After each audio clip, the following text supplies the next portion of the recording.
promotion 1970, anglais droit.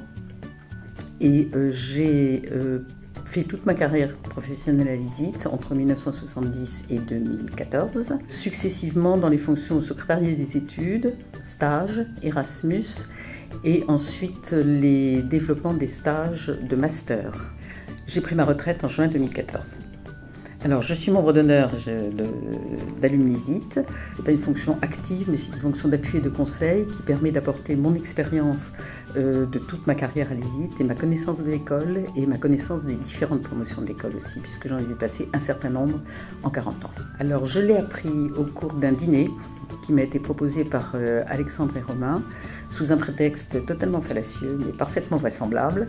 Et c'est donc au cours de ce dîner qu'ils m'ont appris que cette dignité, parce que c'en est une, m'était conférée. J'ai été très émue et très touchée.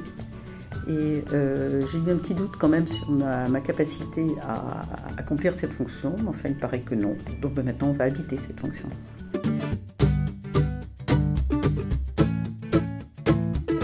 Pour moi, l'ISIT est le creuset dans lequel se forment tous les passeurs de sens que nous sommes.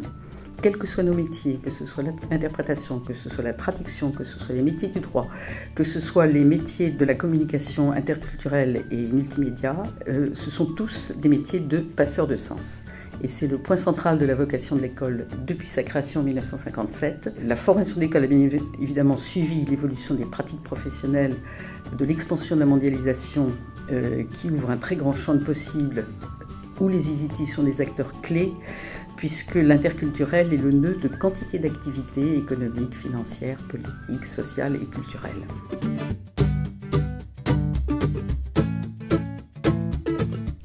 Alors, de toute façon, les réseaux, je crois qu'actuellement personne ne se passe des réseaux. Sur le plan amical, tout le monde connaît, sur le plan de la communication générale, sur le plan de l'information. Donc, un réseau professionnel est absolument indispensable puisqu'on ne travaille jamais seul. Même un traducteur indépendant a besoin de contact avec d'autres traducteurs, va évoluer dans sa profession, va évoluer dans son activité, va avoir besoin de renseignements à recueillir chez les uns, chez les autres. Donc, le fait d'avoir un réseau construit et un maillage large qui lui permettent d'accéder à toutes ces informations est absolument indispensable. Et une école qui n'a pas de réseau d'anciens n'est pas une école complète. Alors aujourd'hui, ce qu'on peut attendre d'Alumni-ISIT, c'est que les dirigeants mettent en place la structure extrêmement pertinente qu'ils ont élaborée autour de la notion de service et d'échange de services, de connaissances entre les anciens, les étudiants actuels, les éventuellement plus anciens, très anciens. Mais c'est quelque chose qui prend du temps quand on a une vie professionnelle très remplie et beaucoup d'énergie.